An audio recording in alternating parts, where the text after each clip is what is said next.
এই খামারের হাঁস এগুলা কি আপনার? হ্যাঁ, আপনি কয়টা হাঁস দিয়ে শুরু করেছেন? হ্যাঁ, 20টা না আরো বেশি?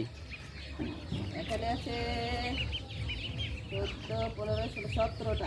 17টা হাঁস দিয়ে আমার ভাবি এই প্রাথমিক খামারের প্রস্তুতি নিছে। যদি এগুলো সঠিকভাবে বড় হয় এবং ডিম দেয়, তখন তিনি আরও বৃদ্ধি করার চিন্তা ভাবনা করছেন। তো আপনারা দোয়া করবেন এই হাঁসের ছানাগুলো যাতে বড় হয়, বড় হয়ে তারা যাতে ডিম পারে। ওই ডিম তাদের জন্য, ডিম সবার জন্যই উপকারী, যারা কিনে খান তাদের জন্য উপকারী, আর যিনি এই হাঁস লালন পালন করে ডিম উৎপাদন করে বিক্রি করেন তার জন্যও কি উপকারী। তুমি কি বলো মিহাদ? তুমি কি এই বিষয় সম্পর্কে কিছু বলবা?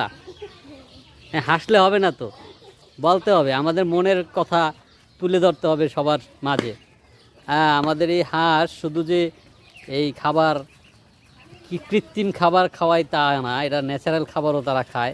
দেখেন এই যে বনের বাদরে ঘুরে ঘুরে তারা অনেক ধরনের খাবার খায়। হ্যাঁ, এই খাবার খেলেই তাদের গ্রোথ বৃদ্ধি হবে এবং তারা পুষ্টি সমৃদ্ধভাবে বাঁচতে পারবে। হ্যাঁ, খুবই, দেখেন এখানে কয়টা হাঁসের বাচ্চা, 17টা হাঁসের বাচ্চা আছে। দোয়া করবেন আপনারা তার জন্য, তিনি যাতে আরও বড় উদ্যোক্তা হতে পারেন, বড় খামারি হতে পারেন। হ্যাঁ, সেজন্য আপনাদের প্রত্যেকের দোয়া কামনা করছি। হ্যাঁ, তো আজকে আমরা এই পর্যন্ত এই বিষয়টা শেষ করব। আচ্ছা, তুমি কিছু বলতে চাও? তুমি তো দৌড়ে আসলে কিছু বলার জন্য, এভাবে বললে তো হবে না, তোমাকে আরো কনফিডেন্টলি বলতে হবে, ঠিক আছে? আসসালামু আলাইকুম। আমরা এখন আছি আমার নানার বাড়িতে, আর এখানে দেখতে পাচ্ছেন কতগুলো হাঁসের বাচ্চা, এগুলো আমার মামি পালন করছে।